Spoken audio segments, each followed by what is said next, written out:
Juwan Howard not going over immediately to shake hands. Now he's going to get in the line. Interesting finish here. 77. Oh, see, and they're going at it. Oh, yeah. Howard and Guard are not happy right now as the two of them continue to have words. We told you Juwan Howard was not happy about that timeout. And Juwan Howard just threw a right hand. And now we got a scrum. We have a scrum in Madison. Players are pushing and shoving. This is an ugly scene. This is an ugly scene. Oh, my God.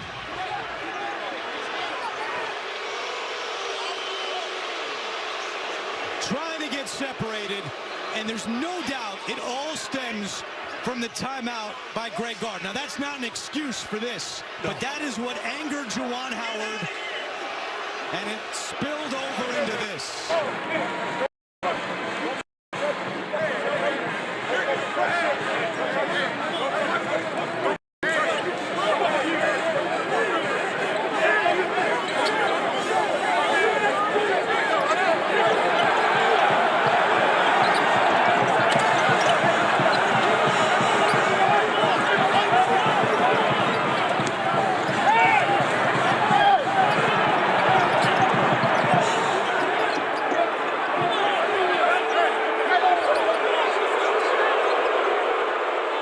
I am pleased to have another guest here.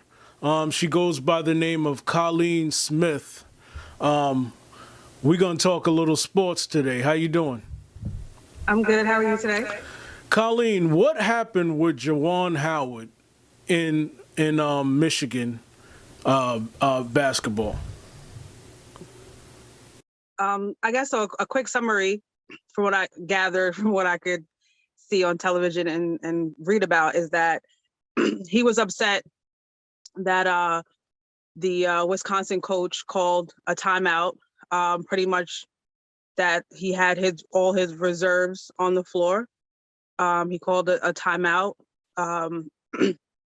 which basically to him, I guess, was a slap in the face, so to speak. And he was upset about it. And yeah, they were already losing the game. It was a few seconds left. I want to say, I think about 4 seconds left. The coach called the timeout to advance the ball to half court. And yeah, he was upset about it. He was, rightfully so. He has a right to be upset. So Right. So from what I understand now, after the game, once the 4 seconds was over, after the game, they all do they slap hands for good sportsmanship, shake hands. I think they're trying to get that disqualified from college basketball. No. That's what I heard. I heard like talks of it. Some people were asking if it was necessary.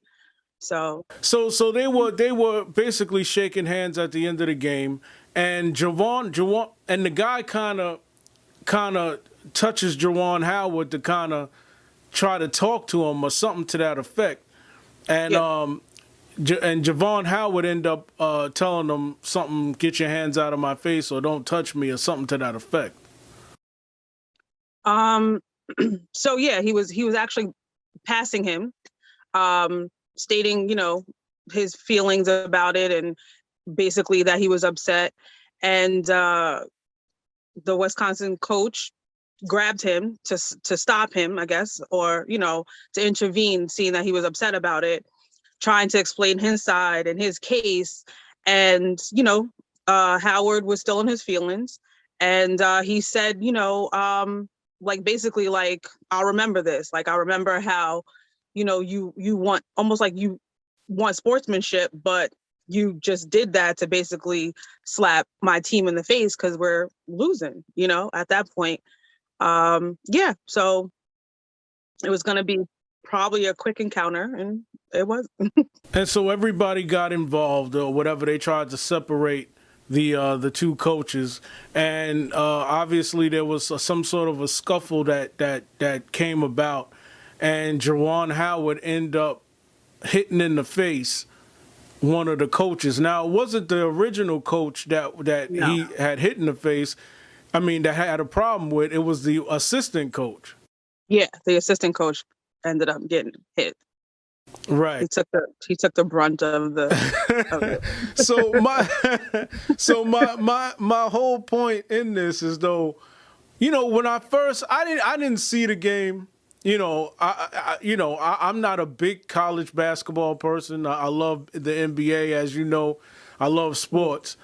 But when it comes to college basketball, I really don't watch it as often. But what I did see is I saw a melee going on, and I thought to myself, oh my God, imagine what people are thinking when they see us on acting like what they saw happen. Now, obviously, people don't look at the game. They don't see why it happened. They're not investigating what triggered it or who was in the right and who was in the wrong.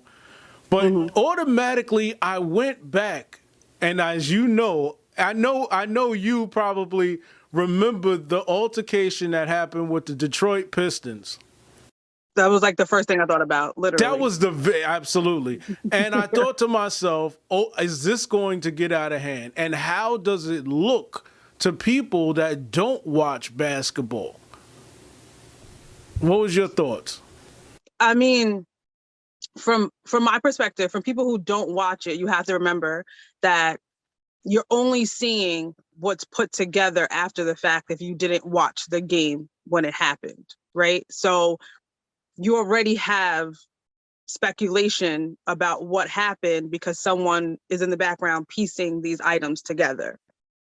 So I would say before anyone jumps to any conclusions ever, you should look at the full encounter or try to find it, right? We're in a world of social media. You can find anything, right? Look at the whole encounter, find it, and then make an assumption about how you feel from the full facts, not just what ESPN is showing you or some other social media outlet. As far as him being a Black man, I mean, I'm gonna call a spade, right? He was in his feelings, which he's allowed to be, right? He express those feelings verbally, which he's allowed to do, no matter, race or color, you're allowed to express your feelings. But he also has to remember that those feelings aren't facts. And if you want to express your feelings, then you have to learn when to turn those feelings off and focus just on the facts. And the fact of the matter is that the coach did have a timeout to use. The fact of the matter is, the game wasn't over. He did have all his reserves in, which he has the right to do. So those are all facts, no matter at the end of the day how you feel. And as a Black man or a Black person, we have to more so separate the two, because we're going to have that stigma that we're not allowed to be angry, or we're not allowed to express ourselves, or we're not allowed to do something.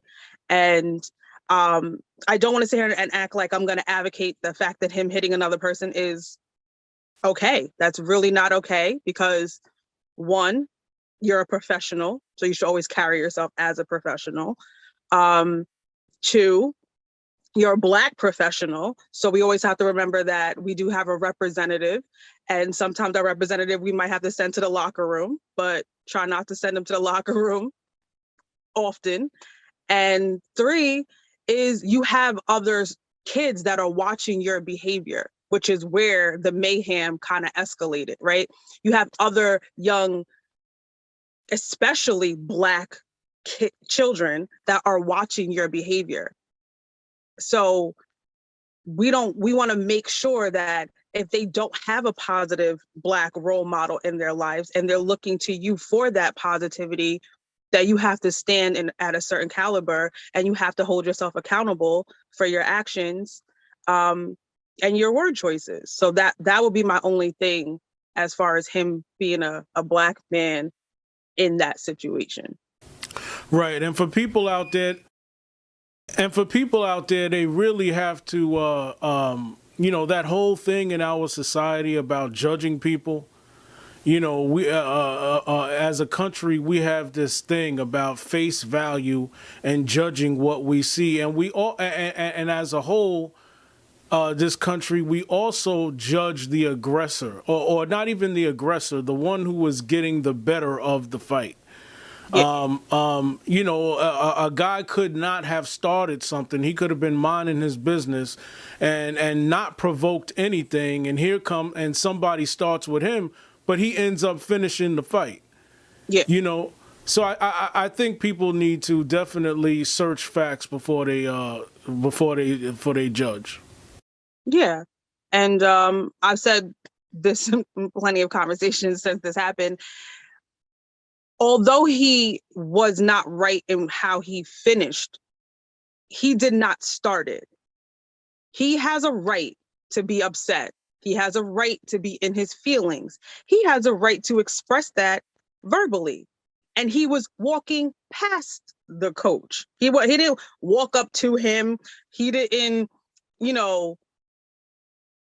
attack him in any way, shape, or form. He was walking by him, seemingly upset, and the Wisconsin coach decided in his mind that he wanted to stop him to explain in the middle of his feelings. So, yeah. So you're gonna stop him and grab him, and he's already upset. Anybody can take that any type of way, especially if I'm already thinking that you're doing something against me by calling the timeout, right? You're doing something to belittle me or make me feel some type of way negatively. And then you want to grab me and touch me in the middle of that. Like, I don't understand. What was he expecting? Like, to have a conference? No, you literally grabbed this man and touched him, and he was already upset. Honestly, I think there wasn't enough thinking from both sides of the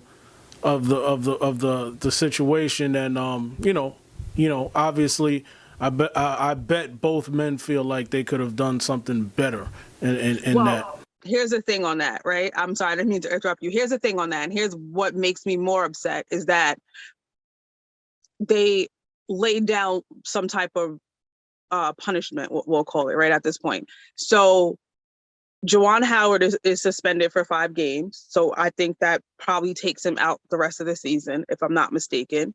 And then the Wisconsin coach gets fined $10,000, right? Now, here's my take on that. I read in an article, so I don't want to quote this because I didn't do background exactly on the article itself, but I did read in that article that the Wisconsin University feels like the coach and the assistant coach, which is a whole nother story right now, which is there's a difference of why he got hit, right? That they feel like they in no way, shape, or form provoked or started the fight. They don't feel that way. So they're basically going to pay his $10,000 fine. How can we say that he feels anything if you're not even holding yourself accountable for your own fine? Like, if you're going to let the athletic department pay your fine, do you really understand what you did? I think it would have been better if the Wisconsin coach had a scene. Maybe let's be real. Maybe also that's the way he talks, right? Let's just say that's the way this guy talks. Even if it is the way you talk and you touch people when you talk, which I don't like when that happens, but anyway, it does happen. Mm-hmm. When you see that this man is upset, you step off. Exactly. You say, well, you know what? Your team ain't got the young guys ain't got to come around and separate it. You're separating it yourself. You're seeing he's angry, he's getting in your face. You know what? I think everybody at that point should use a little discipline, and because these guys are getting paid good money, and they should go their separate ways. Yeah. You know? I mean, as an adult, you let that person calm down. You say, you know what? I'll find out his number. I'll give him a call later.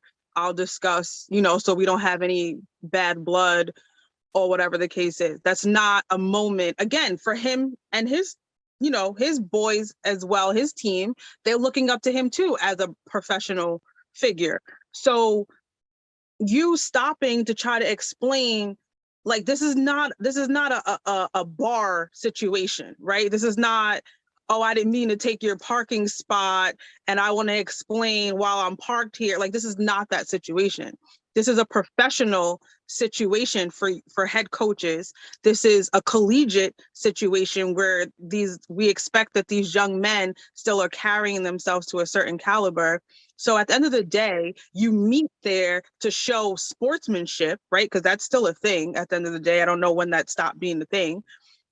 To show sportsmanship, and you go your separate ways. You may not want to shake hands. You may not want to high five because you're upset that you lost or whatever the case is, but it's to meet there for a mutual understanding that we're showing sportsmanship and we're going to go our separate ways. And he should have let him go his separate way. And at the same time, he should have remained professional enough to say, I am upset and I don't want to speak to you right now, and let that be that. But like you said, I don't think anybody really was thinking. The assistant head coach came over. I don't think he actually de-escalated the situation because he's now exchanging words with Juwan Howard. It was weird because it seemed like the kids were the ones that were trying to de-escalate the situation and ended up getting into the situation too, so it was like kids are trying to separate it, but then this one, it was a mess. It was a mess, and it was a mess that all of them were participated in. Yeah, you have two professionals against one professional, and neither professional decided to de-escalate the situation. Like, I still couldn't gather my head around the assistant head coach coming over and having words with Juwan Howard rather than telling his coach to back up, to say, let's go, game is over, it's done with. You're having words with Howard. Why? Like, where do we do that? Like, get him, move him, say, let's go, it's time to go, bus is leaving, or plane or whatever you guys are getting on is out of here. That's why he ended up, in my opinion, from what I could see, getting hit. The head coach didn't get hit. The assistant coach got hit because you decided to come over and have words with this man instead of de-escalating the situation. Like, I don't, well, now you got hit. And that's why it blew up bigger, because once the assistant coach got hit, then the team members jumped in and the other team members jumped in. And now it's like, we're no longer de-escalating. We're, doing our loyalty check at this point, I feel like. So I don't know, but I want to thank you for being here. And you're welcome back at any time. Thank you. Of course. Thank you. Colleen Smith.